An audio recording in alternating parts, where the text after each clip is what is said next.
რა ხონდეთ არ უნდა გამოვუცავდე შილობოეკო იმიტომ რაც მეტი ოპოზიციური პარტია იქნება პარლამენტში მით უკეთესია მაგრამ იმისთვის კი არა რომ სკამებზე იჩხუბოთ და ისდაო ხალხის აკეთილდროოთ რაღაც პრობლემები როა ხალხს ის მიიტანონ პარლამენტში და იქიდან ის მოხდეს განხილვა ხო ესენი ასაკეთები არაფერს ერთი ჩოვი და დავიდარებ უნდა შესულიყო პარლამენტში და ხელფას რატოგებული ის ისაზრე მე ახლა ახალგაზრდა ვიყო და მუშაობდი 4-5 თვე არ მუშაობ სამსახურში და ხელფასი უნდა მივიღო ის ხო ჩვენი გადახდელი ფულია რატო აქცემებ თვითონ მათ მომხრეებს პატივს ეს ხო ხალხის აბუშა დაგდება რით დაამტკიცეს რომ არალეგიტიმურია ის სამთავრობა და არჩევნები გაყავდა ერთი დამოწესრიგებული საბუთი გადესადმე ან თვითონ საქართველოში ან ევროკავშირში ან სადაც კი დადნიან დაეხეტებიან ბოდიში ამ სიტყვაზე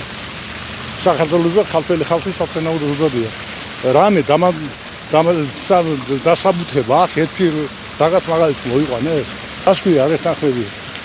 1,200,000 ადამიანმა მისახმა ხო როგორ შეაფასებთ ქართული ოცნების მუშაობას ქუთაისში რადგან ქუთაისში ვიმყოფებით 12 წლის განმავლობაში როგორია თქვენი შეფასება მე მაგალითად დადებითად შევაფასებ რა კი ახლა არის რაღაც ხარვეზები არის რაღაც პრობლემები არის მაგრამ ეს პრობლემები ყოველთვის იყო იქნება და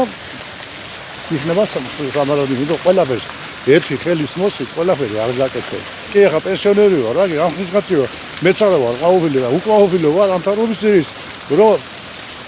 60 წლის მუშაობის სტაჟი მაქვს და მეც იგივე პენსია უნდა მქონდეს და ვისაც 1 საათი არ უმუშავია ეს არის უსამართლობა ესაა მაგრამ აი ეს 15 მილიონი ლარი და არის გაკეთებული ეს ვიღავი აი ამაში რაცა 15 მილიონი რაში დაიხარჯა ეს არ ვიცი